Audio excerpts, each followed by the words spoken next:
What's goody? Hey man, so we back again with another video, and today we are going to be ranking my top 10 young cores in the NBA. To start this off, I want to say that the criteria for this list is you had to be under 25 years old today. Not before the season starts or before the end of the season, but you have to be under 25 years old today on July 23rd as I sit here and I record this video. Now, like I said, we're going to be doing a top 10, but there were a lot of teams that were in contention for this. There was teams like, I considered a lot of teams. I considered a team like Memphis. I considered teams like Dallas with Cooper Flag. I considered Portland. I considered Chicago. So there was some honorable mentions for this, but really this 10 is a 10 that I feel pretty confident about and feel pretty solid enough to where I'm not going to really go into depth about any of the honorable mentions. So starting off hot, we are starting off at number 10 with the Charlotte Hornets. Now, a month ago, this is a core that I would have had rated a lot higher, but I do think that the loss of LaMelo Ball hurts a lot. But you still have Concachnipple, you still have Brandon Miller, and those are some of the best young players in the NBA, especially with the legendary rookie season that Concachnipple is coming off of. And I mean, it was a record-breaking rookie season as well. And then on some other guys that you have that are fit in this criteria are guys like Hans Steinbach. I don't know how you say his name, so forgive me. Moussa Diabate, Sion James, Liam McNeely. These are all guys who fit in this criteria and who are guys that I think will have some level of impact on this Charlotte Hornet team this year. You notice I didn't mention guys like Ryan Kalkbrenner or anything like that, and that's going to be something you're going to notice throughout this video. Is I'm probably not going to mention every name of every single guy on every single team that fits in this criteria, but I will mention the guys who I think are going to be real contributors and guys who I think, okay, they're under 24, but you're going to see if you were to tune into a Charlotte Hornets game this season. I think if you tuned into a game, for the most part, you were going to see this list of young guys playing, and that's how it kind of is for every team. So if you don't hear your favorite young player or young player that you have belief in really mentioned, that's because I don't think they're going to have a big impact for their team this year. Even if I think they might have a solid career or I think there's promise there, I'm just not going to mention them too much because can't name every single young player in the NBA under 24 years old. So anyways, yeah, I think all of those guys who I named will have a real role throughout the season. I think this is a very good, very deep young core, but it's just more inexperienced than these other teams that are above it. And there isn't when we go to these teams above it, I think the only team that you could really argue that Charlotte has a better player than is really the team right above it. And I'll just go to them as the Utah Jazz. But I think every other team on this list just has top-end talent that's better than what Charlotte has, at least at that young core position, and I think that brings them down a lot, but then also just the inexperience, like I said. But you could convince me maybe to put Charlotte over Utah, and that's why I wanted to bring up Utah now and not kind of split them apart too much, is because I think these are two young cores that are not the same, but I think they're similar, right?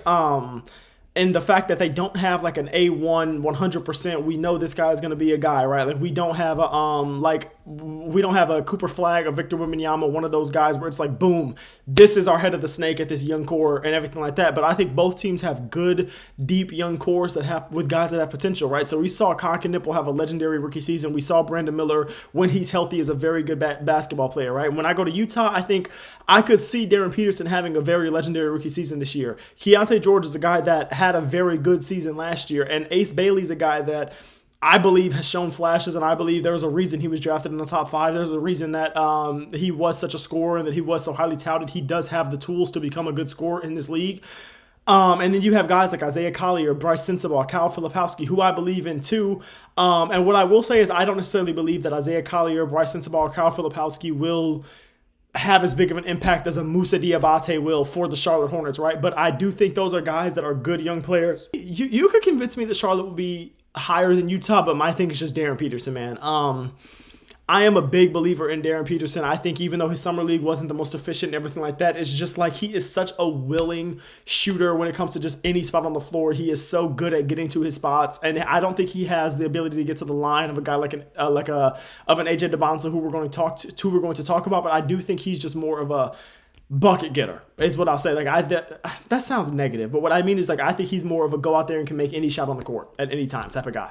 And that's why I kind of have to have them a little bit above Charlotte, because I don't know that I think Concachnipple going to have as good of a year this year as he had when he had a real point guard and LaMelo Ball out there with him and stuff like that. So we just have to see. But I mean, I could see this being a point of contention for y'all. I'm spending way too much time on these two teams. But yeah, I can see that being a point of contention for y'all. Somebody saying, Charlotte could be better than Utah, or Utah could be better than Charlotte, whatever. Anyways, At 8, and this is a team, man, I promise you, dog. I promise you, as a fan of this team, I wanted to put this team up higher, and that is the Toronto Raptors, but I just couldn't really think of enough logical reasons to have them at any higher than maybe at 8. I could think you come to me after this video and you have a discussion between Toronto and the team I have above them, who we'll talk about in a second, and I think that's a discussion we could have, but I don't think there's any discussion to put the Raptors any lower than this, right? Because Scotty Barnes is better than any player we've mentioned so far. I understand that Con Knipple, Brandon Miller, Darren Peterson have a ton of potential. Please don't get me wrong. I believe in all of those guys.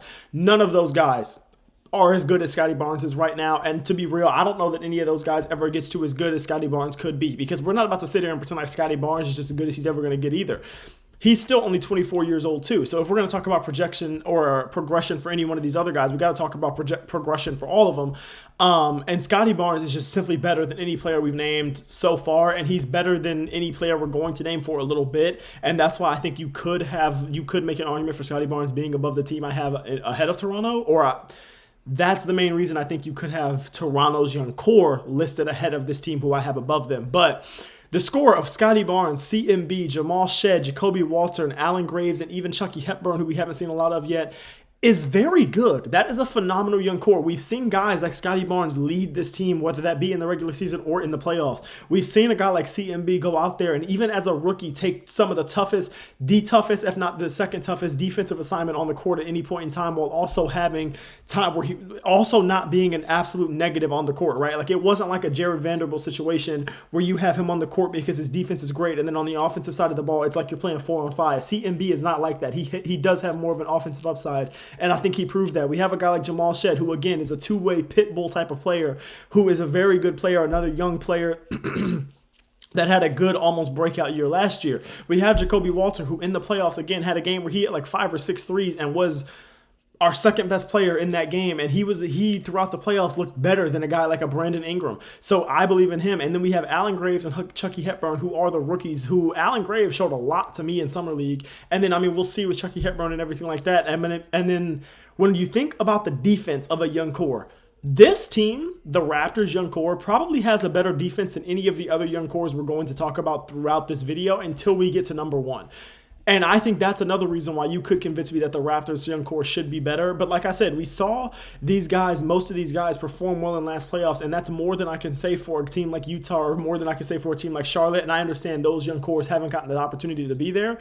But I mean, that's partially because their young cores are just worse, right? But yeah, man, I love the Toronto Raptors young core, and I understand it might not be as deep as anything like what Utah might have potentially, or anything that Charlotte could have potentially, and that's why you could maybe you might have a little bit of doubts because we're talking about young core, not just one guy. But I mean, when that one guy is tiers and tiers above anybody that's on those other teams, it does make a difference. Now, number 7, this is where I have the Washington Wizards, and that's why I said you could very much convince me unbiasedly that the Raptors should be ahead of the Wizards when it comes to young cores. Washington is a team that's been getting and will continue to get a fair amount of glaze from me until the season starts and we see what they actually look like on court. And I think that's fair, and I think that's okay given what Wizards fans have really had to go through since basically the Wes Unseld and Elvin Hayes era. Because when you look at their young core right now, this is a very good, very deep young core, and I think there's a ton of potential here. You have the number 1 pick, obviously, in AJ DeMonta, who had a phenomenal summer league, and that's where you start this young core at. But then you also have young key starters like a Keyshawn George, like an Alex Sarr, and you have other young players who I think will absolutely have real roles on this team this season, and Trey Johnson, Will Riley, Bilal Coulibaly, Bub Carrington. These are all players who are 24 years age or younger and will have, if not starting roles, real top 10, top 12 rotational minutes for this team. And this isn't a team that's going to be like bottom feeder in the East anymore. This is going to be a team where these guys are going to be expected to play, and to play well, and to play real roles on a team that's trying to make the playoffs. And I think there's so much depth here, and then AJ DeMonta and Alex Sarr, to me especially, have so much potential to be so good, and even Keyshawn George has potential to be a phenomenal player in this league. And then I just also look into the untapped potential of a Trey Johnson, who I was a big fan of coming out of college, and I understand, like I said, these guys haven't done the things that a Scotty Barnes or that really most of Toronto's young core has done, just because of the one playoff run they did have last season. But you can't. This is one of those where it's like, you know what I mean? Like, the difference between Washington and Utah, and why I put the Toronto Raptors young core between a Washington and a Utah instead of putting them either above both or below both, is because I think Washington's is far better. To be honest with you, my mother's calling me. I already know that's who that is. I have to call her back. But that's because I just genuinely believe Washington's young core is much better. I believe AJ Debonsa and Darren Peterson will be similar tiers of player. But then when I go down to an Alex Sarr and a Keyshawn George, do I believe either one of those players or both could be better than an Ace Bailey, could be better than a Keontae George? Yeah, I could see that very well being the case, even though Keontae George is a very good player in this league. And then I go down, bro, and I just listen to the names. I think Trey Johnson could be better than, or will be better than Isaiah Collier. I think Will Riley, Bilal Coulibaly, Bub Carrington will probably be better than a Cody Williams and everybody else that's in that Utah Jazz under 24 years old players. But I don't know. I'm really struggling with the Toronto placement, and there's some other placements later in this video that I really just struggle with. So I would like to know kind of where y'all lie on these things, because I was trying to be a bit consistent with where I place these teams and the reasonings as to why I place these teams where I place them. But yeah, I don't know. I'm so high on this Washington team and their young core without even seeing it that I feel like it is crazy that I have them above a Toronto team that I'm a fan of and a Scotty Barnes-led young core that I've seen do things. But hey, who cares? It's not that serious. We'll all be wrong eventually. Some of these will probably age like milk anyway. Anyways, Orlando Magic, number 6. This is another good young core that I could see some people arguing being higher. I mean, you have the duo of Paolo and Franz, and that duo does carry this category for the Magic heavily. But I mean, sometimes all you need is a really great duo. You know what I mean? But I think we're really into like the cream of the crop of the top end or of the young cores in basketball once we get into this top 5. And I just don't know that the duo of Paolo and Franz, especially with the injury concerns and especially with the lack of names behind them, right? Because really the only guys behind them that you really care about, at least right now today when it comes to young core, is Anthony Black and Jace Richardson. And Jace Richardson barely even played in his rookie year. Right now, I'm a guy that believes Jace Richardson will have a much higher impact and a much more important role this season. But I mean, if I'm wrong, then you really only have Anthony Black behind Paolo and Franz. And I don't even, yeah, you know what I mean? But the duo of Paolo and Franz, those are two all-star to potential all-star level guys. You know what I mean? So that duo is good enough. And also, we did just see this duo take a Detroit Pistons team to 7 games, and we have seen that duo take a Cleveland Cavaliers team to 7 or 6 games where Paolo scores a 50-point game in there. You know what I mean? So we have seen them at least compete in the playoffs, where we haven't seen that for some of those other teams below them, like I had already mentioned. At number 5, and like I said, I think this is where we kind of really start to separate these young cores a little bit, Oklahoma City Thunder. Originally, I'm not going to lie, I had the Thunder a little lower, but I think I was kind of hating on and kind of underappreciating all they've already done with such a young core. I think the reason that I really had them low, other than, the underappreciation and all that stuff, is that so many guys in their under 24-year-old names are guys that haven't done anything yet. But then when I go to the guys that have done things, and while I don't think the best player in this young core for Oklahoma City, which is Chet Holmgren, I don't think he's as good as Scotty Barnes, and I don't think he's as good as Paolo Banchero. But it's the names behind him that have me putting them confidently above a team like Toronto or a team like Orlando. Because when we look at these names, man, and don't get me wrong, I need you to understand, Shai Gilgeous-Alexander and J-Dub, Jalen Williams, both have aged out of this category since last season, and they are still a top 5 young core in basketball to me. Because listen to these names. You have Chet, you have Jalen Williams, the backup big, you have AJ Mitchell, you have Jared McCain, you have Cason Wallace, and then there's young and unproven guys where we go to Adai Mara, Nikola Topic, Brooks Barnhizer, Tomas Sorber, any of these guys who you want to name are young, untapped guys that could end up being a phenomenal or just a key player for this already phenomenal and already high expectation have a Oklahoma City Thunder team. And like I said, don't get me wrong, I don't think Chet or any of those guys is as good as a Scotty Barnes or as good as a Paolo Banchero. Please don't get me wrong there. But we saw Chet, Jalen Williams, AJ Mitchell, and Cason Wallace all not only play in a championship run, but be key factors of a championship run where Cason Wallace was like in and out of the starting rotation during that time, but Chet was one of the key starters during that time. Jared McCain wasn't on this team yet, but Jalen Williams was a key role player during that time, and AJ Mitchell, while he was on that team and not playing much, was on that team, right? And then we go into last season and we see AJ Mitchell be really the second best scorer on this team for the entirety of last season. We see them get Jared McCain, who is the best shooter on this team now, especially with Isaiah Joe gone, and is a guy that had a couple of really eye-popping games in the playoffs. So when we go to those guys, it's just like at a certain point, you get to the depth and the importance of like, okay, I've already seen you kind of do it at the highest level. But then we also get to the guys, like I said, a Topic, a Brooks Barnheiser, and a Daymara, a Tomas Sorber, any of these guys who could take a leap or could just come into this lineup and prove that they were worth the pick that they were taken at, or prove that they were worth kind of drafting and stashing a little bit. That just moves this young core up even more. So yeah, but I think the one thing where you look at it, and like I said, not the top end talent of a Scottie Barnes or a Paolo Banchero, but Chet's not too far off, and it's just the names behind him. There's so many, and they are so good that it's kind of insane. Anyways, top 4, and this is where you could have a bit of debate between 4 and 5. I have Detroit here, and mostly that's because of Cade. I'm going to be real.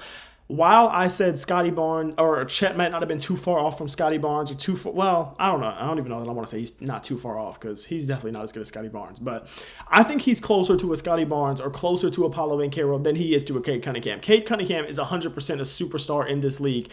And I want to say having Detroit up here as high as they are is assuming Jalen Duren stays. But if he doesn't stay and the Pistons just go out there and lose him for nothing, they would fall multiple spots down this list at the very least. But like I said, this young core to me, the reason that I really have them above OKC, besides the fact that they also have at least some decent depth behind a Cade Cunningham, is really the fact that OKC does not have the superstar in this tier that Detroit has, bro. Cade Cunningham, I think in the last couple of playoffs and with the way he led this team to 60 wins last season, has proven himself to be a superstar in this league. And then behind him, you have a Jalen Duren who was just an all-star, maybe all-NBA level guy. You have a Sar Thompson who's an all-defense guy, Ron Holland who could be an all-defense guy one day, and Dennis Jenkins who was the sixth man for this team last year and was, yeah, probably the second best guard last year, at least offensively as well too. And then you have guys like Chaz Lanier, who showed good things in summer league and who could prove to be one of the better shooters on this team, and rookie Abuka Okore. You have all these guys, and then you have them behind Cade, who's a superstar in this league, and I think that is enough to put them over an OKC, even though they're not as accomplished. But I mean, my whole thing with the OKC core is they wouldn't be as accomplished if it had not been for those guys who aren't in the core. You know what I mean? Whereas Detroit's young core is actively leading them. That's what I think the difference is. Where like, yeah, OKC's young core is integral pieces, and without that young core, OKC would not be what they are.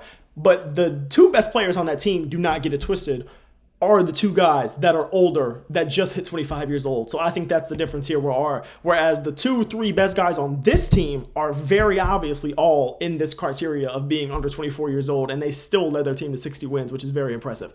Anyways, number 3, and this is where we get into some debates that I'm very interested to have with 2 or 3, but I think 1 is probably a bit undebatable.